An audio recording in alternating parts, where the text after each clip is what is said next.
Everyone, and for those of you that were able to attend the talk yesterday about implementing a clinical VR service here at Cedars-Sinai, you may recall my emphasis or our emphasis in our lab about a patient-centered approach and to creating and designing VR software and an experience as a whole. So prioritizing design, and what we really base it on is prioritizing designing with our patients and not simply for our patients.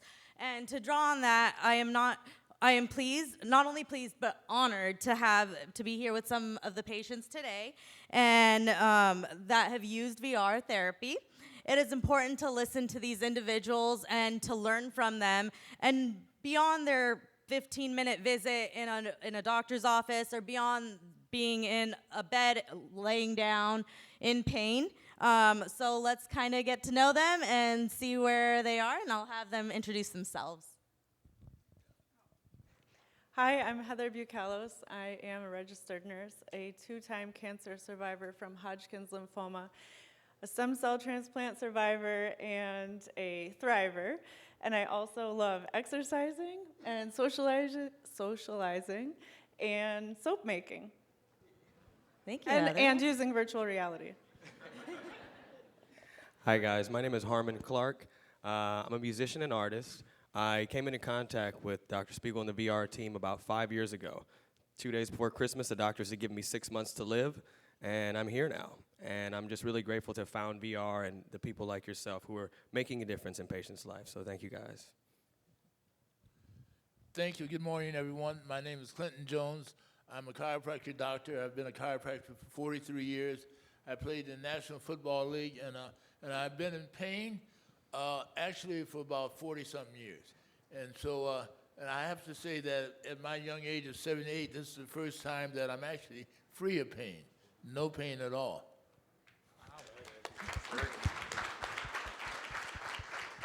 Good morning, everyone. Thanks for coming. This is a great opportunity for us to learn more about VR and to see VR in practice. My name is Tom Norris. I'm a retired, I always say I'm happily married.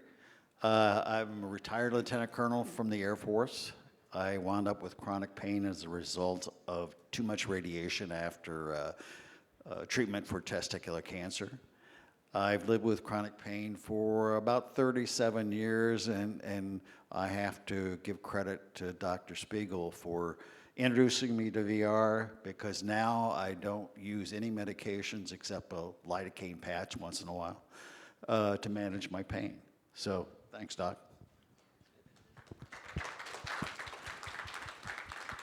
Well, thank you guys. So as you can see, they all come from different backgrounds and they have all used VR in different ways. So first, I'd also like to start off by asking you guys what VR means to you compared to when they started using it, and what it means to them now as they use it or continue or discontinue. Kind of discuss also maybe like the frequency of how much you use it as well. So for me, it meant freedom to begin with and autonomy. When I went through chemotherapy the first time in 2014 and 2015, I experienced severe pain related to treatment, and when I relapsed in 2019, I was really, really scared of the pain. And I'm sorry, but all the emotions of that fear come back. And having a tool that I could be in control of was really meaningful to me, and I felt more in control of my my treatment, and so that was very, very powerful for me. And Wow. Yeah. So I first found the VR when I was taking Oxycontin every 4 hours in the hospital. I was addicted.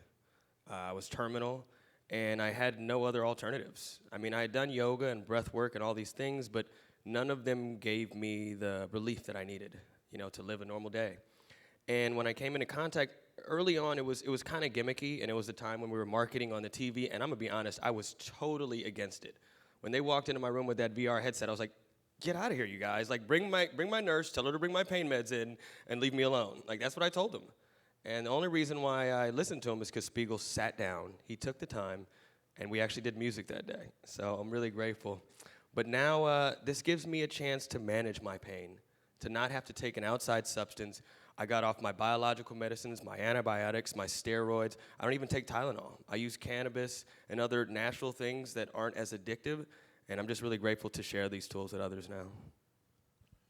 Well, I have a very unusual circumstance with VR. My VR experience started 50 years ago. And what happened was my life caught up with when I had the opportunity to be in the study with Dr. Spiegel and the rest of the staff. And so what happened was I got a dummy. Can you believe it? Mine was not virtual at all. And I spent 3 months looking at these crocodiles, buffaloes, everything that like, is like those, remember the little things you, with the pictures in? And, but here's the caveat. I learned 50 years ago when I have a career-threatening injury, and I broke my elbow, and it shattered it, and my arm. So that was going to end my career. And I took a method called Silver's method of mind control that actually was VR without a VR. The power that we have when we have the right tools. And I learned how to not only control my pain, but the injury that I had that would take 3 months to heal, I healed in 7 weeks and came back and played. That was a changing point in my life. And so fast forward, if you want to talk to me after, I'll explain to you. Fast forward, when I saw the opportunity for VR, I said, finally, this is self-care because we have so much potential within us. And I use what I learned over the years to manage my pain without any pain control through all those years with the program that I had with the dummy VCR. But I was so grateful. So after I finished the program, I went and bought me a Oculus Quest 2. And I'm telling you, it's the best thing since sliced bread, and I'm so appreciative. And I want to say this, I'm so happy of the paradigm shift and the young and the special, I don't call it old, people coming together. We are empowered by our own health care, and this is really the medicine of the future. It's a medicine now, and we're doing it. Thank you. Very nice. I was lucky. I didn't have to go through a clinical trial to get access to real VR. What I had done before is, well, I tried everything. I've tried magnets, I've tried electricity, I've tried mind control, I've tried everything that would be possible for trying to tap into the mind-body connection. And VR allowed me to really visualize and complete that connection. I have learned that I have power over my body. And I've spent, like I said, 10 years in bed. And since retiring from the military, I haven't been able to do anything. Once I started VR, once I started working on the mind-body connection, I have been able to reach out to others. I run 2 main chronic pain support groups. One has like 450 people, the other has about 20, that's the elderly. I'm trying to take the lessons I've learned through my experiences with chronic pain, through VR, and pass it on to others, which is, I think, is what we're really meant to do. Was there another part of that question? There's something else I was supposed to say. No worries. No, I think you answered it perfectly fine. I was just kind of wondering, we just wanted to get an idea of how you've used VR and your journey through it. I'll take another minute if I may. I've been really lucky. I took the lessons from VR and incorporated them in my daily living. I use the meditation, the mind control, whatever you want to call it. Not mind control is not a really good phrase, but the relaxation, the breathing, even now without having used the VR headset for over a year. Those lessons are so real in my mind that I can recreate the situations and the feelings. And I think that's the power of VR. Is no longer am I dependent upon a doctor, no longer am I dependent upon medications. I can control the pain. unlike Clinton, I still have pain, but I can manage it. So, Well, thank you all, and thank you for your service, Tom, first of all. And thank you because you guys have all heard now how VR has helped them and how they've used it in their lives, integrated VR into their lives. But also, there are things that we can all learn from patients, correct? And so, from your guys' perspective, what do you feel are the biggest challenges facing the adaptation of virtual reality by patients? And do you guys have any recommendations from your perspective on how maybe we could face those challenges and work to fix them? So there needs to be more awareness that VR is available to patients, and we need to educate, like we're doing here, we need to educate the medical community. One of the things that I do as an advocate is every time, I guess I didn't really tell my full story or answered the last question, but I used VR while I was a patient. I was in a bone marrow transplant unit for a month, so I used it as a form of escape, as a form of pain management, to get little dopamine hits when I really needed it, and again, like as an escape from the four walls that was talked about yesterday. And so every time my doctors would come in or the nurses would come in, I would show them the VR headset, and that was another way for me to escape being the patient because I needed to remember who I was. I wasn't just a patient there being treated for lymphoma. Like I am a real person, and I have value even when I'm laying in that hospital bed. And I didn't want to forget that, so that was another thing that VR gave to me. But we really do need to spread the word, educate as much as possible so that people who can provide these VR headsets and the services to their patients are aware that this even exists. So education and awareness is huge. Yeah, I totally agree with that. Every ER I go to, I tell them about the VR. Like, I am super afraid of IVs. Like, it takes 6, 7 nurses to get mine in. Every time I have my VR headset, I'm so relaxed, I don't even know when it's done. So education is the number one thing, but also the key, I really like what Tom is doing for the support groups. Because when I first started this program, even though I had progress and success, I had a gentleman named Ben who would come in and check with me each week, like how I liked the videos, how it affected me. And because of him, I would actually watch more videos because I knew someone was checking in on me. And even though I had the benefits of the tool, it's like, you know, when your mind's in that much pain, you can't really think straight. So to have someone who's further along the line, I think that's the key, is like creating a chain where we can connect like people like us who are a little bit further with people who are just getting started so that we can benefit from these tools. That's the whole point, is that the real doctor is inside of each and every one of us. You are your own doctor. And what I was so encouraged about yesterday, I think it was Brennan that said that this is a marriage between technology and humanity, humanism. That's where we have to go. And ignorance is the cause of all our suffering. Ignorance.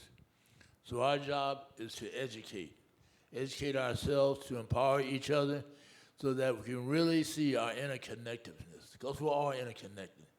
And this conference has seen people from all over the world, and like we have a shared humanity, and that's where our power is.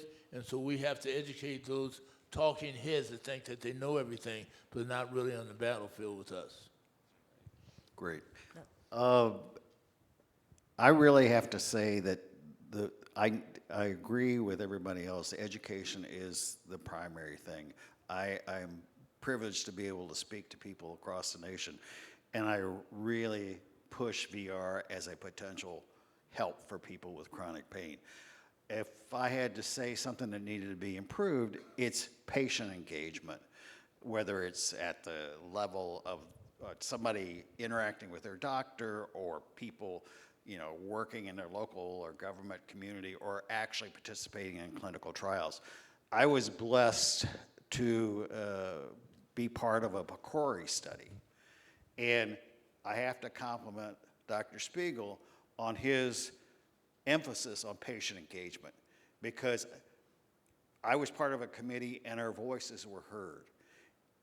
We need an effort to get people who are suffering or dealing with a chronic disease or pain, chronic pain, to actually provide the feedback so the projects everybody's working on can improve and be more effective. Oh, and one last thing. I use the VR headset when I go in for a cystoscope. I have bladder cancer, and any man who's ever had a cystoscope will know that's not fun. But the doctor walks in, I'm on the headset, I'm someplace else, and I don't feel a thing. And he says, oh, I'm done. And he has gone through the process, and the pain is out the window. Nobody knows. So my wife and I make sure that I take the headset with me every time.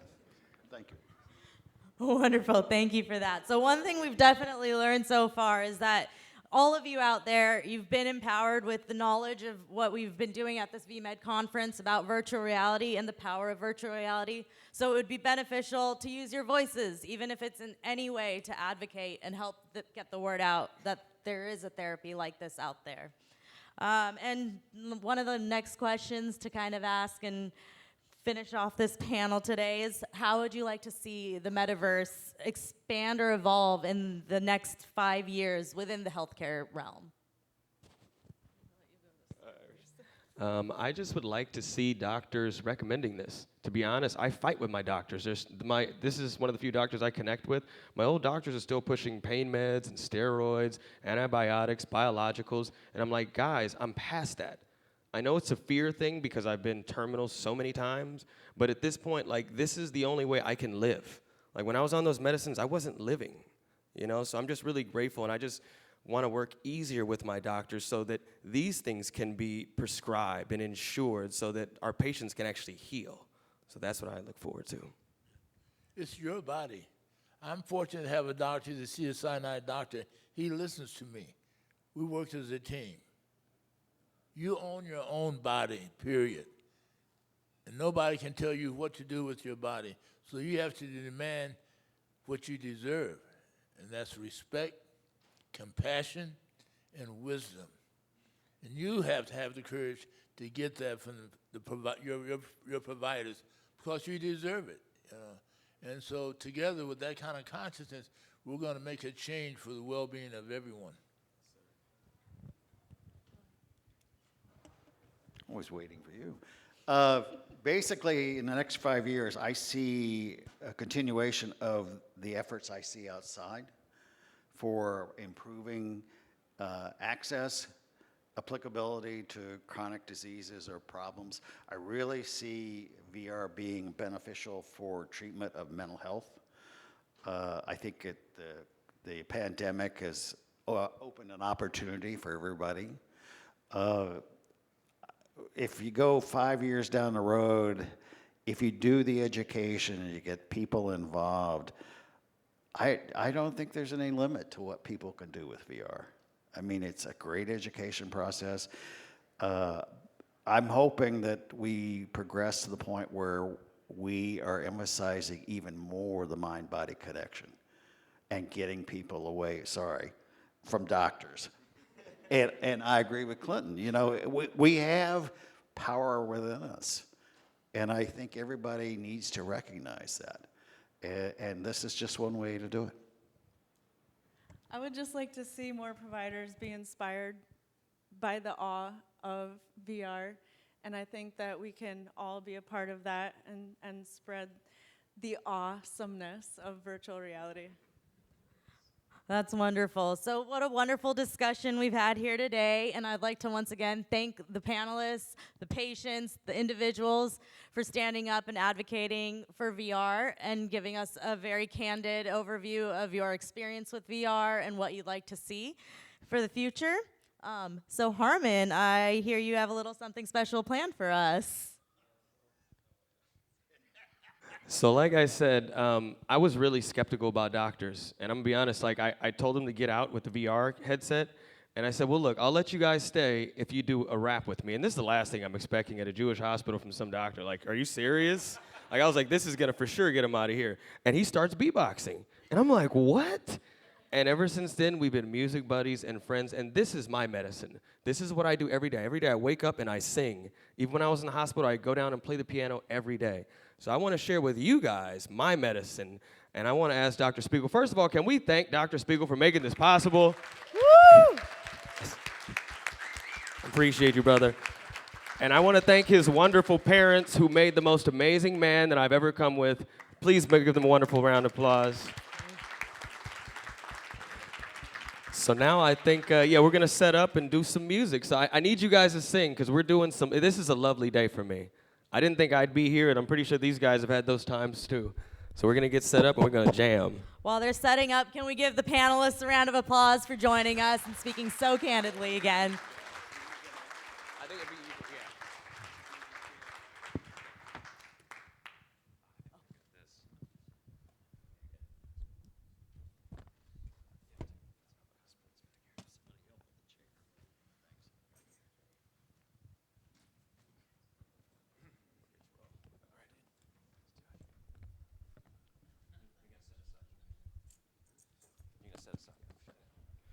Okay, guys, so like I said, this music is my passion, and this is the thing I use to heal every day.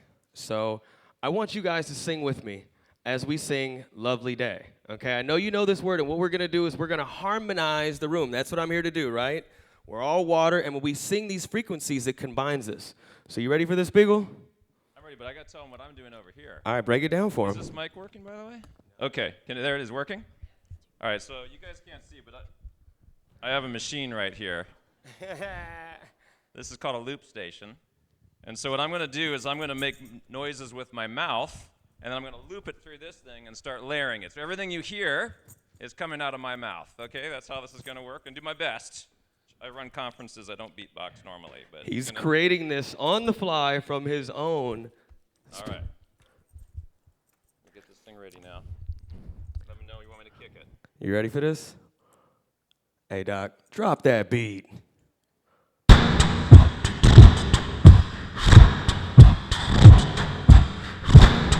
Yo, I need you guys to sing with me. It goes like this. Lovely day, lovely day, lovely day. It's a lovely day, lovely day, lovely day, lovely day. It's a lovely day, lovely day. Come on, guys, lovely day, lovely day. It's a lovely day, lovely day, lovely day, lovely day. It's a lovely day, lovely day, lovely day. It's a lovely day. Come on, guys. Lovely day. Lovely day. Lovely day. It's a lovely day. Lovely day. Lovely day. Lovely day. It's a lovely day. Lovely day. Lovely day. Lovely day. You ready? Yo, obstacles, lessons, wrapped up in my blessings. Puff, puff, pass. You know my session. Free at last, that I am free at last. Thank God Almighty that I am free at last. Learning and teaching, ancestor I'm reaching. Ordained from the birth, so they call me the deacon. I'm but a Puerto Rican. Yo, drop, drop, drop. Woo, woo, woo, woo. Come on, guys, with me. Lovely day, lovely day, lovely day. It's a lovely day, lovely day, lovely day. Lovely day, it's a lovely day, lovely day, lovely day, lovely day, it's a lovely day, lovely day, lovely day, lovely day, it's a lovely day. I'm gonna tell you guys a little story. You guys all tucked in? Alright, here we go. Yo. Once upon a time not long ago, there lived a little boy who lived life slow. Laws were stern and justice stood, and people were behaving like they ought to good. There was a little boy who was almost dead. He nutted another boy, this is what he said. You and me healing with VR, healing lots of people and we making a star. He did the job and money came with ease, but one couldn't stop, it's like he had a disease. He healed another and another and a sister and a brother. Tried to heal the man and he found it was his brother. This ain't funny, so don't you dare laugh. Just another case of route the right path. Straight and narrow or your soul gets cast. Good night. Lovely day, lovely day, lovely day. It's a lovely day, lovely day, lovely day. lovely day, lovely day, lovely day. It's a lovely day, lovely day, lovely day, lovely day. It's a lovely day, lovely day, lovely day, lovely day. It's a lovely day.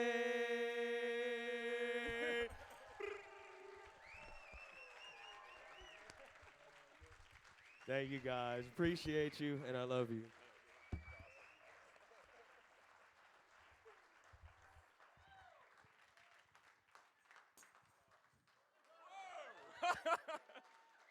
Wow. I think it just went viral with that backflip off the stage. Okay, that just happened.